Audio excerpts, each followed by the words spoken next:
Good morning po sa bawat isa na narito. Happy Independence Day po. Happy birthday. Manales ko dito. Ngayon tayo po lahat ay tumayo. Handa natin ang ating mga sarili. Tayo ay magpupuri sa ating Diyos. Hindi tumigil na nagmahal. Hindi siya tumigil na nagbigay ng pagbabago sa atin. Hindi siya tumigil na kumilos sa ating mga buhay. Tayo po ay manalangin. Panginoong Diyos na makapangyarihan, salamat po sa oras na ito. Panginoon, ito po yung maitaas sa aming kalagitnaan at hayaan ka, Panginoon, na magpahal sa gawain ng Pilipinas. Samahan mo kami, Panginoon, sa oras na ito, sa walaan ng kapatuloyan, sa pangalan ng Jesus. Amen. Our own worship taken from Psalms 96 verses 1 to 2. Sing to the Lord a new song. Sing to the Lord all the earth. Sing to the Lord, praise His name, proclaim His salvation, day after day. Amen. Amen. Tayo po ay umawit dahil ang ating Diyos ay kasapatan ng ating buhay. Tayo ay hindi mapipigilan ng hamon na meron tayo na kinakaharap. Anuman yung ating mga suliranin, hindi mapipigil na tayo ay magpuri sa ating Diyos na buhay, Amen. Tunay at totoo. Amen. Amen. Hallelujah, Lord Jesus.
po.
Sa umaga ito, Panginoon, tanggapin niyo ang papuri, tanggapin niyo po ang pagsamba, tanggapin niyo po ang pagmamahal ng inyong mga anak, O Diyos. Sa umaga po ito, Panginoon, inilalagak po namin sa iyo pong mapagpalang kamay ang aming bayan. Sa mga apektado ng ulan, Panginoon, ng kalamidad, O Diyos, dalangin namin ang patuloy kong paglingap, Panginoon. Dinadalangin namin ang aming pamunuan, ang gobyerno, O Diyos, na kayo, Panginoon, ang patuloy na magbigay ng wisdom, magbigay ng guidance, O Lord, mula sa Presidente hanggang sa barangay captain, O Lord, lalo na sa panahon na ito na mapaghamon. Dinadalangin namin ang pag-unlad ng Pilipinas. Dinadalangin namin na matugunan, Panginoon, ang pangangailangan, O Diyos, sa trabaho ng aming mga kababayan. Dinadalangin namin, O Diyos, ang pangangailangan, O Diyos, ng mga estudyante sa nalalapit, Panginoon, na pasukan. Kayo ang Diyos na patuloy pong pumalinga sa aming bayan. Dinadalangin din po namin ang bansang Taiwan na patuloy po itong manatiling malaya, O Diyos, na ang salita mo ay may pangaral sa lahat, Panginoon. Anumang lahi, O Diyos, na naninirahan dito po sa Taiwan ay maabot, Panginoon, ng iyong ebanghelyo. Dinadalangin namin ang mga panalangin ng bawat isa na narito. Ang panalangin para sa kapatid, ang panalangin para sa anak, ang panalangin para sa asawa, ang mga panalangin upang tugunan ang pangangailangan, upang maligtas ang maligtas, Panginoon, ang mahal sa buhay, upang magkaroon ng kagalingan. Patuloy namin inilalagat sa trono ng iyong kahabagan. At sa umaga ito, Panginoon, inilalagat po rin namin sa trono ng iyong kahabagan ang mga sigalot, O Diyos, sa iba't ibang parte ng mundo. Ang paghinto, Panginoon, ng gera sa Eastern Europe. Ang kapayapaan, Panginoon, sa Israel. Ang mga bansa, Panginoon, na kung saan ang aming mga kapatid ay nakakaranas ng persecution. Panginoon, dinadalangin namin, Panginoon, strengthen them, O Lord. Patuloy kayo ang dumalaw at kumilos sa aming mga kapatiran, Panginoon.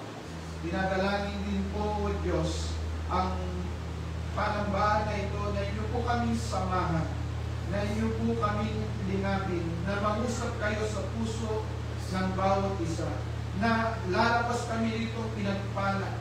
Lalabas kami, Panginoon, na kung saan na-encourage, na-strengthen ang aming faith, O Lord. Dalangin namin, Panginoon, na itago ninyo sa krus ng Kalbaryo ang iyong gagamitin tagapagsalita na ang salita mo lamang, Panginoon, ang kalipahayag.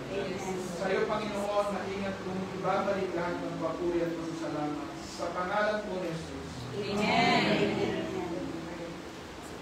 Tayo po'y manatiling nakatayo. Basahin mo natin scripture reading for the day was taken from Acts 5, verse 33 to 42. When they heard this, the high council was furious and decided to kill them.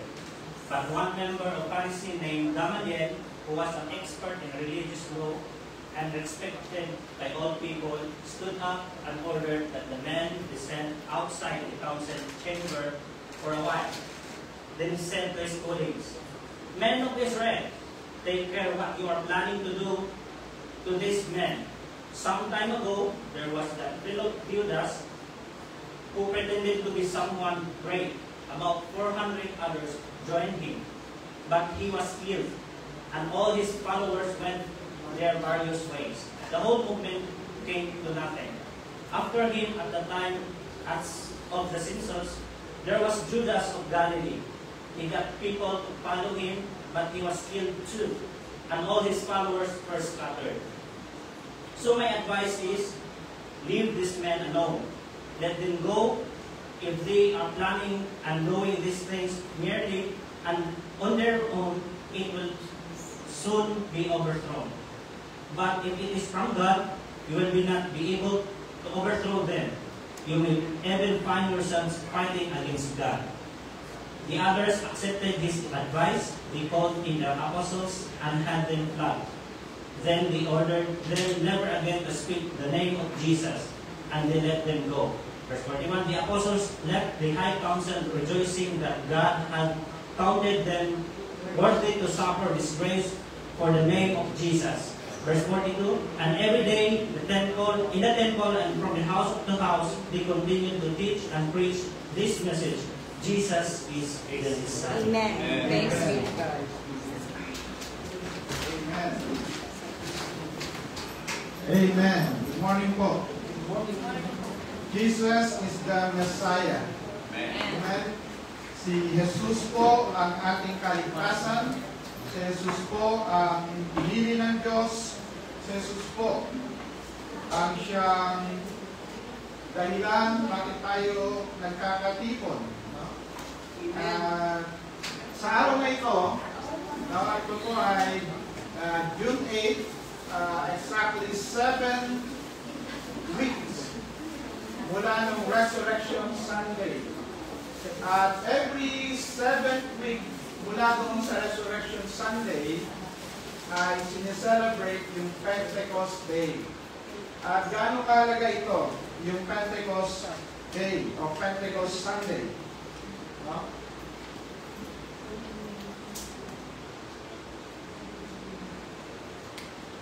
Yung Pentecost Sunday ay ito po yung araw na kung saan tinupad ng Panginoon ng ating Ama ang kanyang pangako na ibubuhos niya ang kanyang banal na Espiritu. At it is considered as the birth of the church. So, ito po ay celebration, no? More than around 1,970 years na ang church ay naipanganak, the Church of Christ. Noong tayo po ay nagsa-celebrate ng tinatawag na mga church anniversary, yung mga local church anniversary, the church, the whole body of Christ ay nagsimula noong Pentecost Sunday, kung saan ang mga mananampalataya ay pinagkalooban ng banal na Espiritu. So, yun po, no? And then at the same day, no, ito, hindi tayo hindi tumama sa June 12 yung ating pagtitipon, pero hindi malapit-lapit na sa June 12. 127 Philippine Independence Day. Kaya pati mo yung katabi, Happy Independence. Happy Independence Day! Happy Independence Day. Kaya kung kayo ay nagtataka, wala akong kasal. Wala akong kasal. Wala rin akong ikakasal. Actually, kanina, dumating ako dito na iyang kabarong.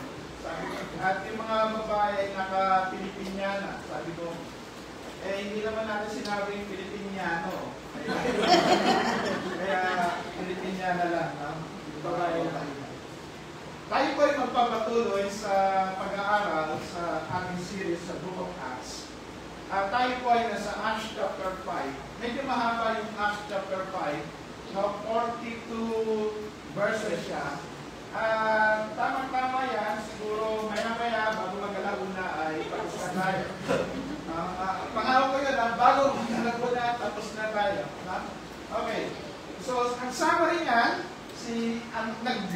now, remember, nung ang mga alagad ay unang persecute, di ba, sa Acts chapter 4, una silang hinuli, una silang sinaktan, una silang nakaranas ng persecution, at iyon ay nagmula dahil sa unang himala na ginawa ng Panginoon sa pamamagitan ng mga apostol nung ang lumpo ay makalakad. Okay? At pagkatapos nyon, ang mga alagad ay nagkaroon ng pagkilos ang Panginoon na kung saan imbis na sila ay huminto, sila ay nagpatuloy sa paglilingkod sa Panginoon.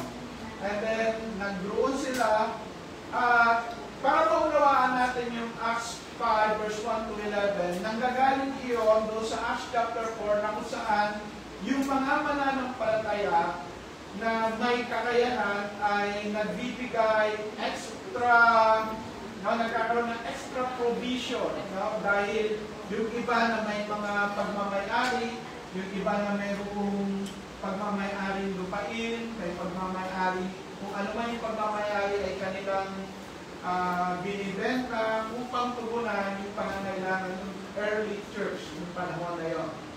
Ngayon, doon sa Acts 5, 1 to 11, may kita natin yung istorya ni Ananias and Sapphira. No? Ananias at Sapphira. So, sila ay nainganyo na ibenta rin yung kanilang property. Nag-connect sila, nag-usap silang mag-asawa na bawasan yung kanilang pledge. Kasi ang pledge nila yung kabuuan ng pagkabenta ay pagkakaloob doon sa church. And they lied. Sabi ng mga apostol, they lied to the Holy Spirit about their donation after selling property. Sabi nga ng apostol ay, sa inyo naman yan bago nyo pa i-ibenta, no? Pero bakit kayo nagsinungaling? Nagsinungaling kayo sa Diyos, nagsinungaling kayo sa banal na Espiritu Santo. At bilang mananampalataya, ito po ay magpapatutuo rin na ang Holy Spirit ay hindi lamang puwersa, kundi siya ay person or kasama sa triune God. Sapagkat ang pagkakasabi ng mga alagad, nagsinungaling kayo sa banal na Espiritu, nagsinungaling kayo sa Diyos. Pagpapakilala ng banal na Espiritu ay Diyos. Ano? No? At pagkatapos nyo, ang una, dahil sa kanilang pagsisinungaling sa banal na Espiritu, si Ananias ay namatay. After 3 hours, dumating si Sapphira. Si Sapphira, dumating din. Pagdating niya, tinanong din siya ng mga alagad, ng mga apostol, kung ano yung napag-usapan nilang mag-asawa ay tinindigan niya. No? Mayroong pagkakataon na magkaroon siya ng tinatawag na repentance pero hindi niya ginawa. At ganun din, ang sabi nila, dumarating na yung mga tao na naglibing sa bangkay ng iyong asawa. Si Sapphira po ay binawian din ng buhay.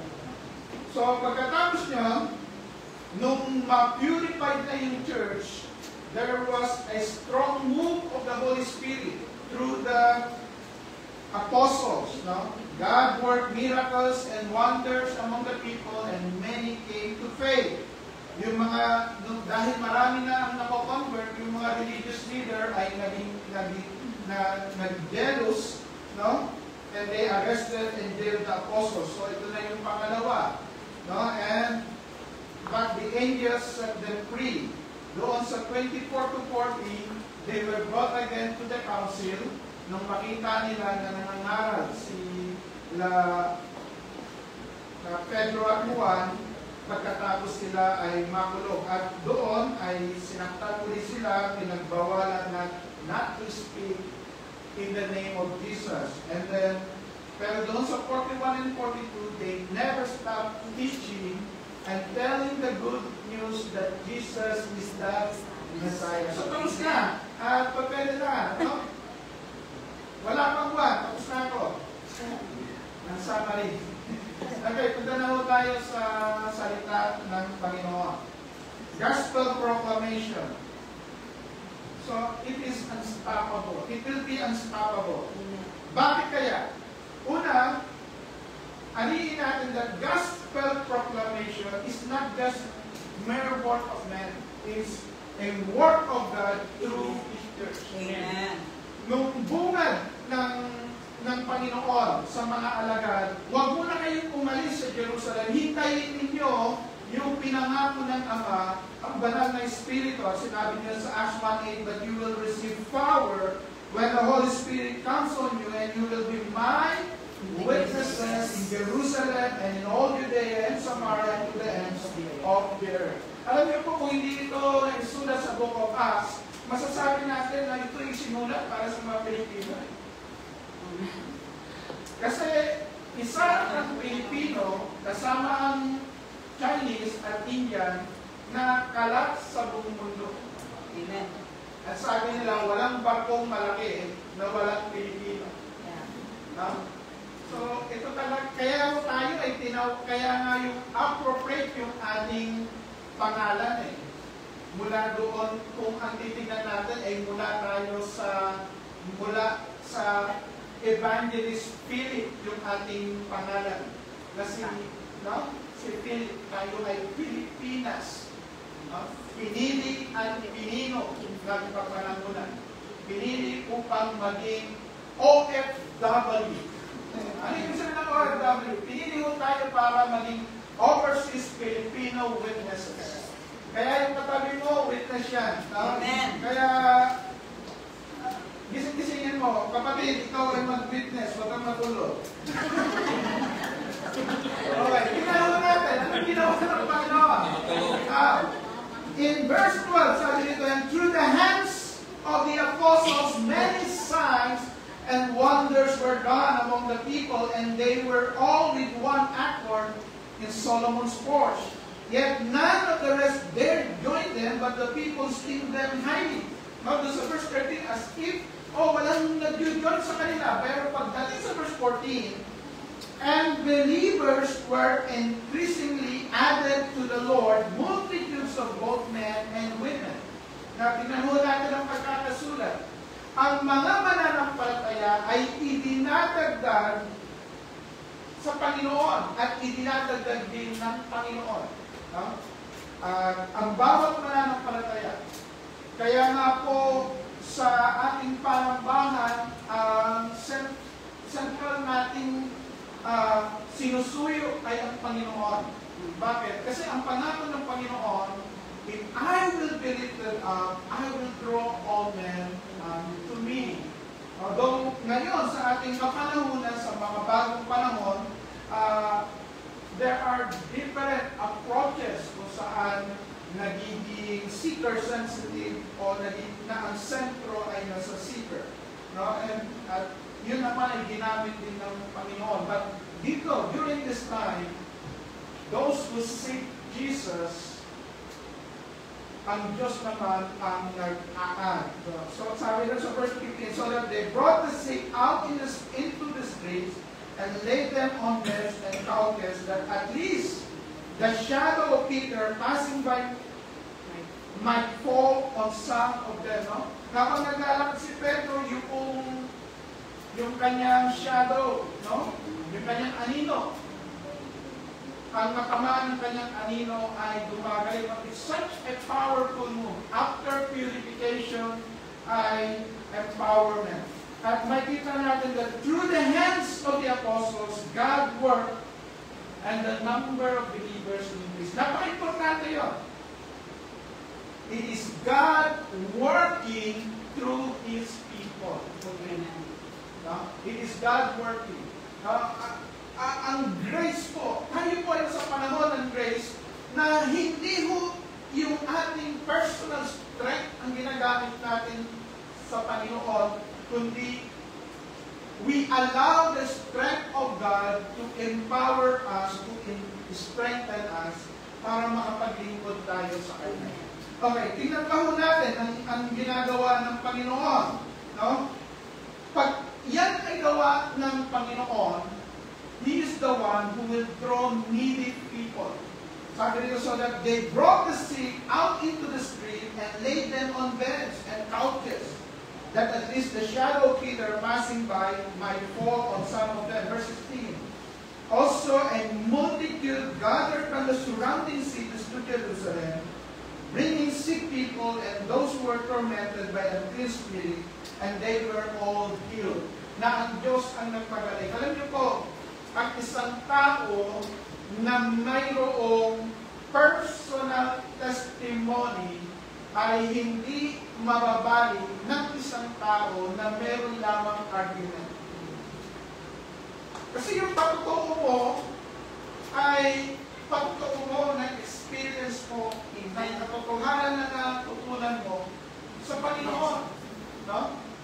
Maaring marami ang merong tamang argumento o malalalim na argumento, pero hindi doon nag-i-stand ang gospel.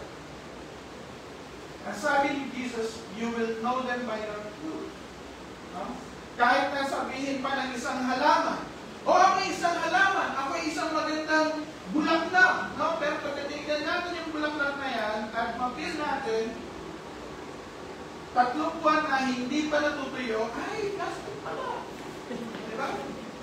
Walang lie. Okay? So, kung titignan natin, parang napaganda, no? Ang daming taong na-draw. Pero pagpatuloy natin sa verse 17, then the high priest and all his associates, who were members of the party of the Sadducees, were filled with jealousy. No?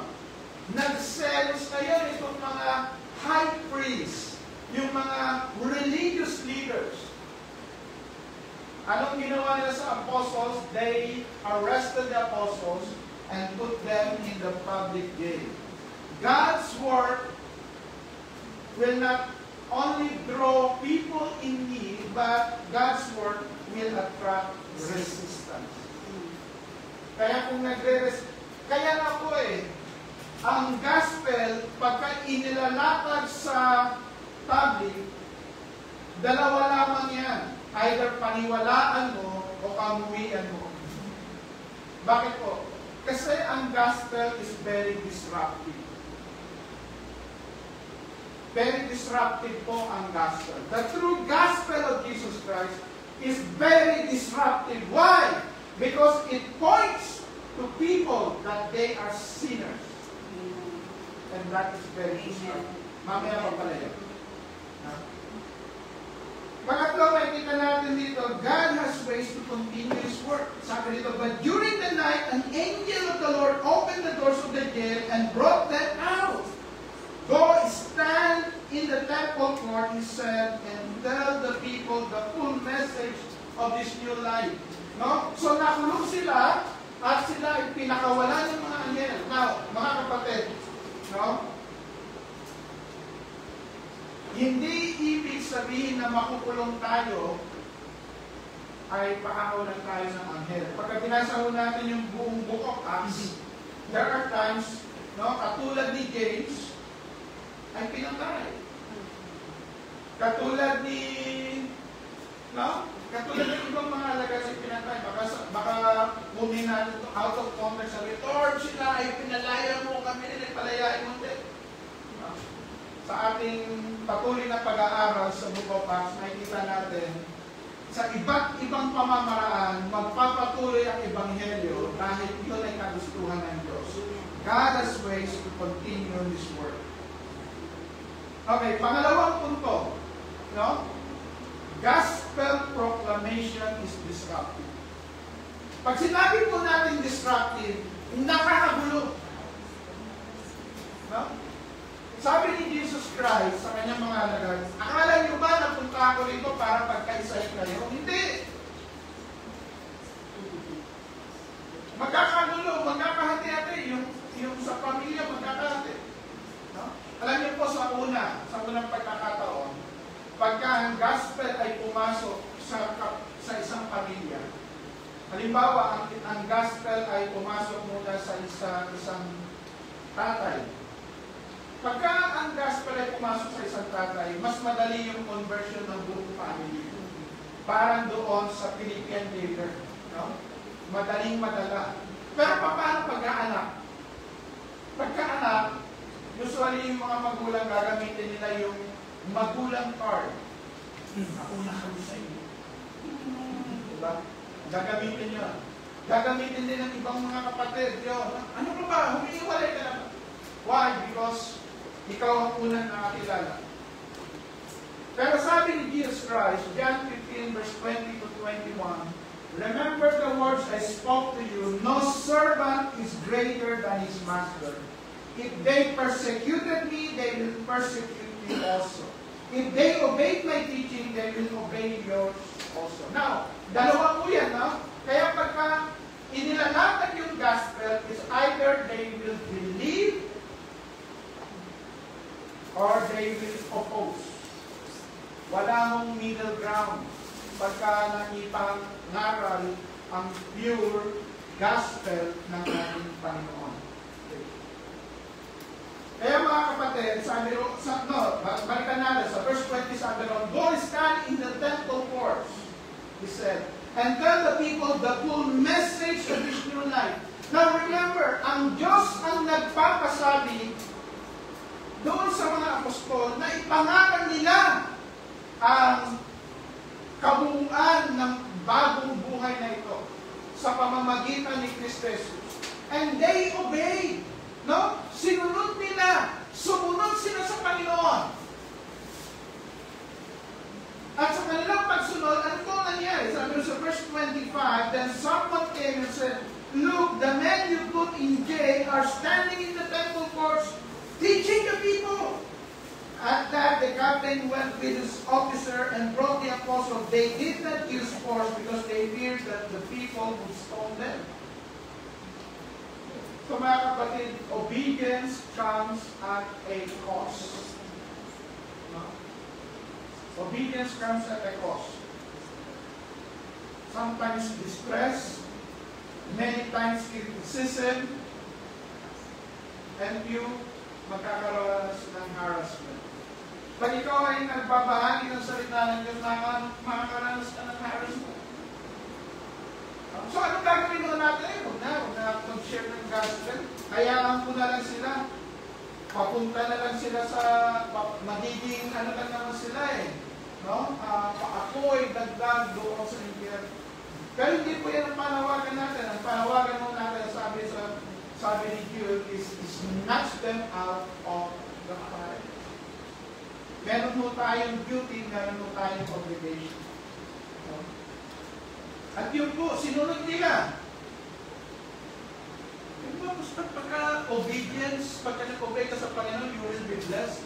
Yes, you will be blessed. You will be blessed with Christ-likeness. Amen. With Christ-likeness. Sabi ni Jesus Christ, kung tinanggap nila ako, tatanggapin nila kayo. Kung pinersecute nila ako, ipag-persecute din nila kayo. Christ-likeness. That's the number one fruits of obedience. Tingnan mo natin ang experience ng mga alagad. Basahin lamang po natin sa Tagalog. Ginigipit kami sa kabi-kabila, ngunit di nagagapit. Kung minsan nag-aalinlangan kami, ngunit di nawawalan ng pag-asa. Pinag-uusip kami, ngunit di nawawalan ng kaibigan. Naigubuhan, ngunit di tuluyan na ilulog mo. Verse 10. Sabi dito, lagi mong taglay sa aking katawan ang kamatayan ni Kristo Jesus upang sa pamamagitan ng katawan ko'y mahayag ang kanyang buhay. Verse 11. Kami laging nabibigit sa kamatayan alang-alang kay Kristo upang sa aming katawang may kamatayan ay mahayag ang kanyang buhay. Ano pag habang ako'y dahan-dahan na mamatay, nagkakaroon naman kayo ng buhay na walang hanggan. Verse 13. Sinasabi ng kasulatan, nagsasalita ako sapagkat ako'y sumasampalataya. Kung kayo'y sumasampalataya, we cannot but tell. Amen. We cannot but tell the good news.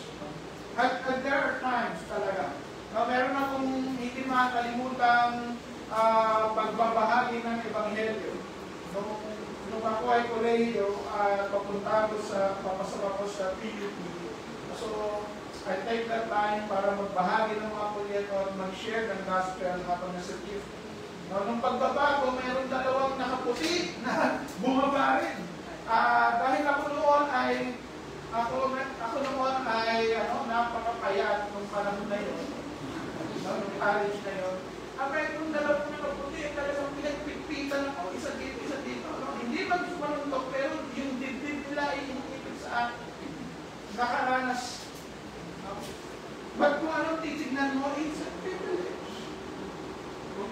ay mananampalataya. Magpatuloy po tayo. Paano ba yung pag-stand sa truth? Sabi nga sa verse 29, Peter and the other apostle replied, we must obey God rather than men. Amen. Susundin namin ang Diyos higit pa sa tao. Now, kausap nila ay mga religious leader. Yung mga religious leader, ayaw nila, mabanggit nila na si Jesus ay napako sa krus, na si Jesus ay nalibig, na si Jesus ay nabuhay muli, at si Jesus ang Messiah, ang kaligtasan. Pero sabi niya, the God of our fathers raised Jesus from the dead, whom you had killed by hanging on the tree. God exalted him to his own right hand as Prince and Savior, that he might give repentance and forgiveness of sins to Israel. We are witnesses of this thing, and so is the Holy Spirit whom God has given to those who obey him. Now, mga kapatid, bakit tingin natin dito sa binasa natin ay itong mga religious leader na ito ay guilty. No? Pero mga kapatid, ang katotohanan ay ganito. Lahat ng tao ay ang kadahilanan bakit namatay si Kristo. Yung katabi mo, yan ang nagpapako kay Kristo. Malimon ka nagpapako kay Kristo. Yan mo sabihin mo.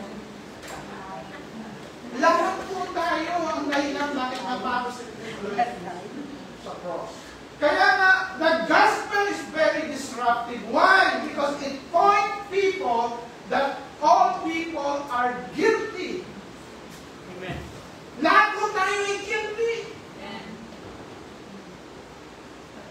Pero naroon yung grace ng Lord na ino-offer sa lahat sa atin. Nakuha natin. Hindi mo natin makikita yung grasya ng Panginoon kung hindi mo natin mauunawaan that all of us ay guilty. At lahat tayo ay walang kakayanang iligtas ang ating sarili, maliban ang Diyos. So to obey God and to stand in the truth of the gospel is far better than any man-made.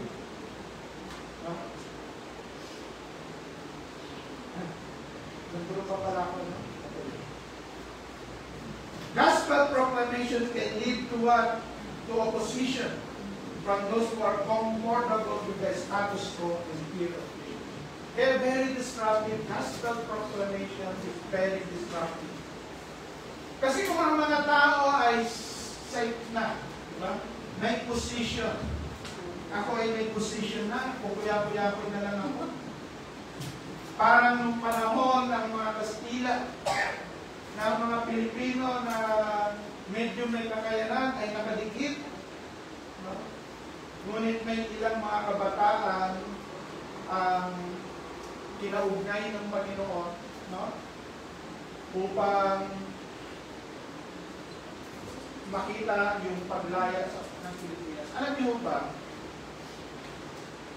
ang mga edad ng mga alagad, kung ating aaralin, ay mid-20s, mid-teenager up to mid-20s.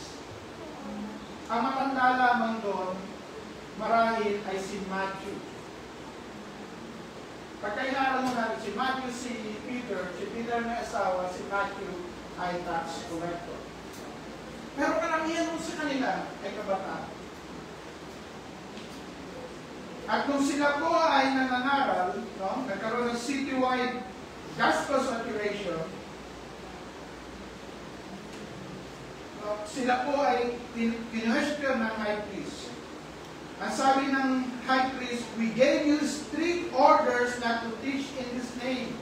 He said, yet you have filled Jerusalem with your teaching and are determined to make us guilty of this man's blood. Make us guilty of this man's blood. Kaya nga po sinasabi natin, gospel proclamation is very disruptive. Why? Because it points people that everyone is guilty of Christ's blood. You and me, we are guilty. We are the reason. Minsan ang nagtatagtayan. Di ba yung, we are the reason. Hindi ko nakakantayin, baka bulan, no?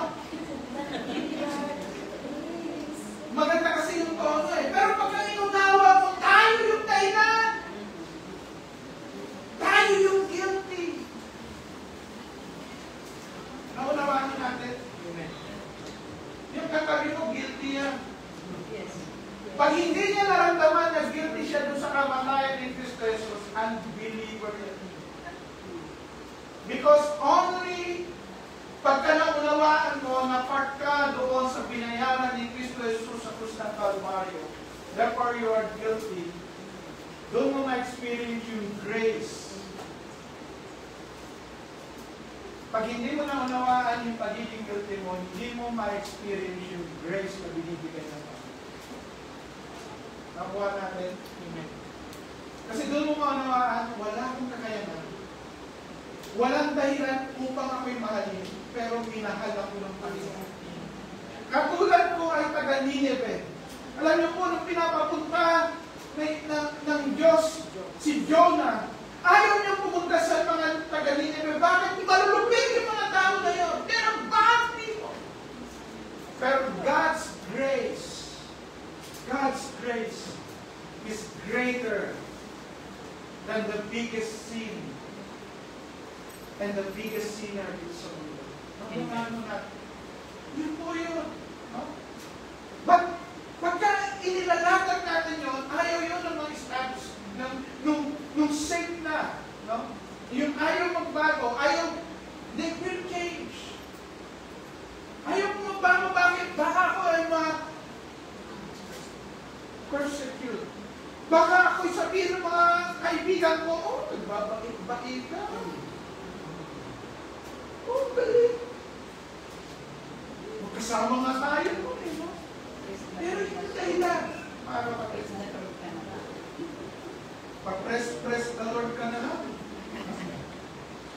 So to obey God and to stand in the truth of the gospel is far better than any man-made structure or obedience.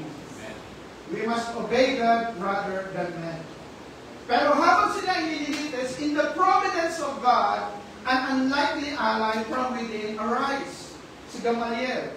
Sabi ko sa verse 33, when they heard this, they were furious and wanted to put them to death. But a Pharisee named Gamaliel, a teacher of the law, who was honored by all the people, stood up in the Sanhedrin and ordered the men be put outside for a little while. So, pinalabas muna, kinausap niya yung Sanhedrin, yung mga rulers, at sabi niya, sometime ago, men of Israel, consider carefully what you intend to do to this man. Sometime ago, Judas appeared, claiming to be somebody, and about 400 men ran to him. He was killed. All his followers were dispersed, and it all came to nothing. After him, Judas the Galilean appeared. Ano pa rin nangyayari? In the days of the census, and led to a band of people in revolt. He too was killed, and all his followers were scattered. Kaso ang punto niya, pag namatay yung pinuno, magkakawak-akwaka ang mga followers. Mga kapatid, namatay si Kristo Jesus. Pero nabuhay siyang muli. Amen. Ano ang counsel niya? A wise counsel, be neutral. For if the work is merely human, it will fall apart. But if it's of God, there is nothing we can do about it. Pag yan ay sa Diyos, wala kang magagawa.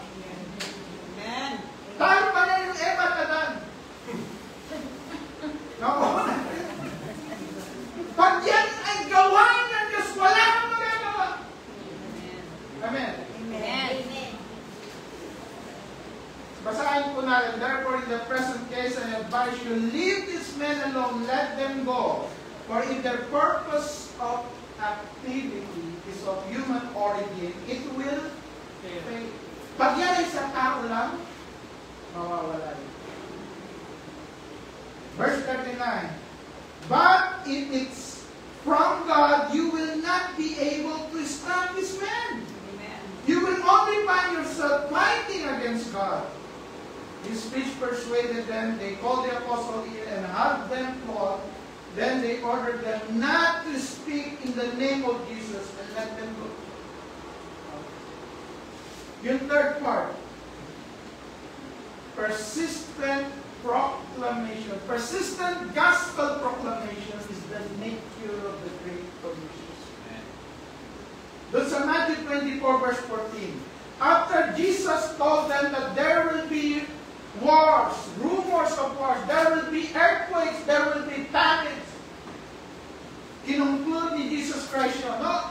Ang daming dahilan for us to stop. There are many things, there are many reasons for us to stop serving God. There are many things, many reasons to stop proclaiming the gospel. Kung tao lamang, kung gawain lamang ito ng tao, pero dahil gawain ng Diyos, ito'y magpapatuloy. This gospel of the kingdom will be preached in all the world as a witness to all nations, and then the end will come. Kaya nga po mga kapatid, lahat ay maaaring may wakas. Lahat ay pwedeng maghiwalay. Si Trump nga at si Musk naghiwalay. Di ba? Ang lakas-lakas ng samahan nila, 1 month ago eh. Sunti sa Pilipinas, di ba? Meron gano'n. Noong 2022, kung na natin sabihin. Tingnan natin yung mga nangyayari sa buong mundo. Sabi sa Christian Daily, May 30, 2025, ito po yung pagkakasabi. In a time of war, the gospel is unstoppable, says Ukrainian church leader who talks of hundreds of thousands coming to faith. Pero ninyo, habang nagkikira, hundreds of thousands coming to faith, believing in Jesus Christ. Habang nagkikira, habang nagpuputukan, marami ang nanunumbalin sa Diyos doon sa Ukraine. Sabi ni David Kartia, as the war continues to devastate Ukraine, a powerful spiritual revival is unfolding amidst the ruins, according to Ukrainian evangelist David Kartia, who told a gathering of European church leaders that in a time of war, the gospel becomes unstoppable. In the time of war, in the time of war, the gospel becomes unstoppable.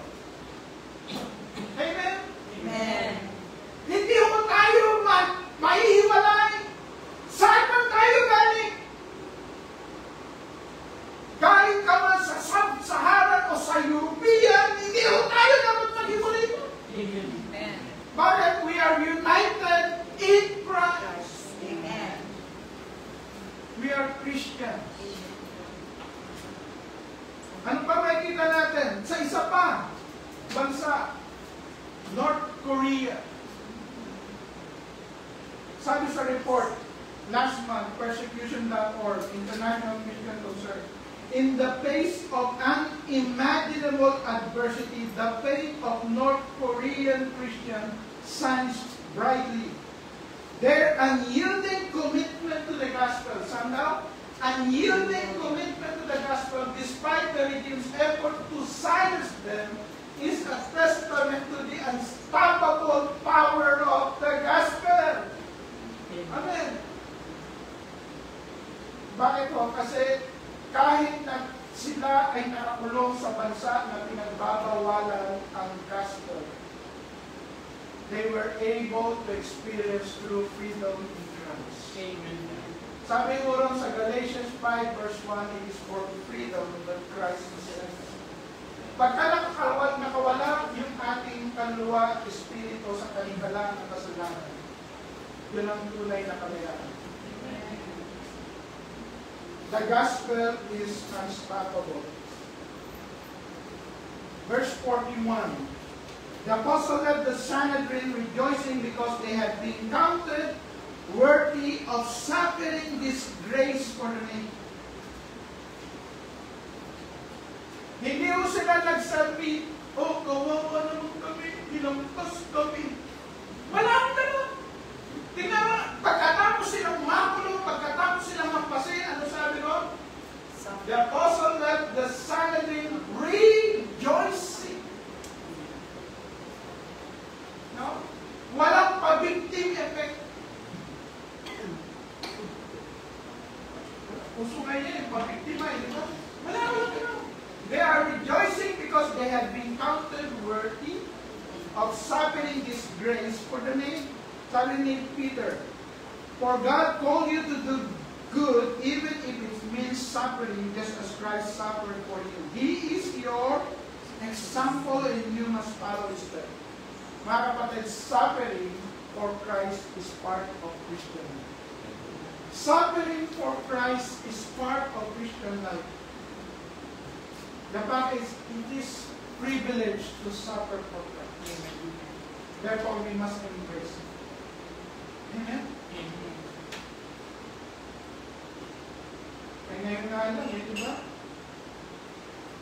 Hindi ka lang nasagot ka. Buhay na ito, hindi ako sinasagot. Bakit? 24 hours na, hindi pa ako sinasagot. Hindi nagre-reply. Diba? Pero, hindi pa lang nagre-reply. Akala mo na, nagsakluban ka na ng mundo. Pero as a believers, no? Kaya nga yung Western Church, very questionable eh, diba? Yung faith nila. May kita natin the first century church. Whenever they encounter persecution, they see that it is a privilege and they are counted worthy of suffering disgrace for the name. Verse 42. Day after day in the temple courts and from house to house, they never stop teaching and proclaiming the good news that Jesus is the Christ, that Jesus is the Messiah. Mga kapatid, persecution and hardship never stop the gospel, but rather help to advance it. Bakit po? Kasi it helps us display yung Christian brotherhood. Narinig niya yung kanyang purity, yung truth of the believer's faith. Sabi sa 1 Corinthians 12 verse 26, if one part suffers, every part suffers with it. If one part is honored, every part rejoices with it. No? Pag kami na-honor, hindi ka, naku, bakit siya na naman? Ano ba yan? Diba? Walang selosahan, diba? Amen. Kung may nagsasuffer, hindi mo sasabi, buti nga sa'yo. Sabihin ba, mirisi. Hindi yung gano'n. Mirisi. If one part suffers, every part suffers with it. Diba? Ang tawag sa, no? Yun yung compassion, empathy. Yung nararamdaman mo yung pain, hindi ka lang naawa, yung nararamdaman mo yung pain. Diba? Sa Tagalog, ang tawag doon is malasakit. Yung malasakit, yung parang may sakit ka rin. Ibig sabihin yung nararamdaman mo yung sakit na nararanasan. Yun yung Tagalog yun eh, malasakit. Diba? Yung awa, naawa ka lang, pero okay ako, naawa ko sa'yo. Basta ako okay, naawa ko sa'yo. Ganun yung awa. Yung malasakit as if ikaw ay nasakit. Hindi ka lamang may sympathy. So, ang mga takeaways natin dito ay ganito. Tatlo na lamang po kasi napakahaba. Basahin nyo na lamang ulit yung Acts chapter 5. Number 1 is God Himself is working to His devoted people.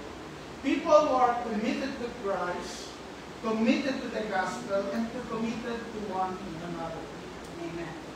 Diba, pagkatapos silang makulong, pagkatapos ng pinagbawalan, they go back to the church, they reported, they rejoice, they pray, then they continue the gospel proclamation. Number 2, gospel ministry is both a duty and a privilege.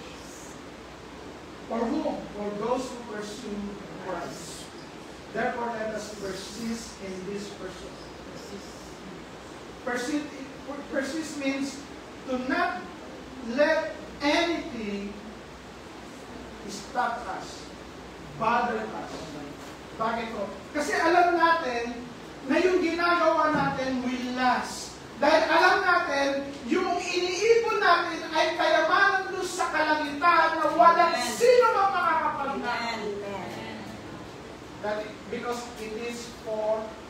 early. Pangatlo, the gospel proclamation is unstoppable. Why? Because it will continue until the end of the age.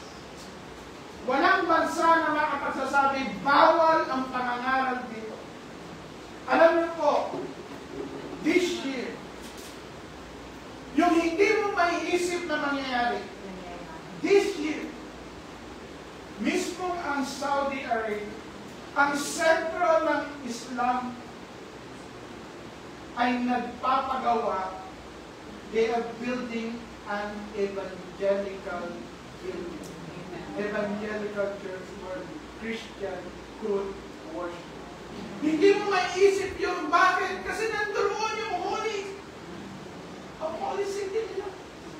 Nakuha natin.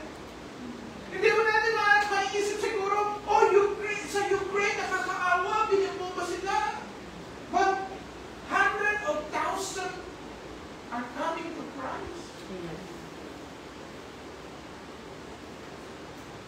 Gospel proclamation is unstoppable. Let's take part and invest our time, talent, and worship. Bakit po? Kasi yung investment natin ito will last for eternity. Amen. Tayo po'y manalangin. Panginoon, kayo po ay dakilang Diyos. Panginoon, sa mga huling araw na ito, O Lord, na patuloy niyong ibinubuhos ang iyong banal na Espiritu. Lord, we pray, as we commemorate yung Pentecost Sunday, Lord, we pray, na patuloy niyong ibuhos ang iyong banal na Espiritu sa bawat isa po sa amin, that we might become empowered witnesses, O Lord. Maging laluyan kami ng pagpapala ninyo ng Ebanghelyo. Yes, Lord. Sa buhay, sa pananalita. At sa anumang larangan, that we may build itong city na ito. Kahit, Panginoon, ang social media with the gospel. Yes, Lord Jesus. Hindi namin i-curse yung darkness, but we will be light Amen. doon sa dark places. Hallelujah. Lord, help us to see the privilege Yes, Lord. to suffer for Christ. To be an instrument, Lord, ng gospel proclamation. Amen, Lord. May we all invest our time, our talent, and treasure. Yes, Lord Jesus. Sapagkat alam po namin doon, wala pong makapagnanakaw. Wala pong masisira. Amen. Salamat po, Panginoon, na ipangaral lang yung salita. Patuloy yung pagpalain. Yes, Na Lord. hindi po ito manakaw, hindi po ito maalis, Panginoon, sa puso namin, kundi po ito manib, ito po ay magbunga Amen. sa pangalan po ni Jesus. Amen.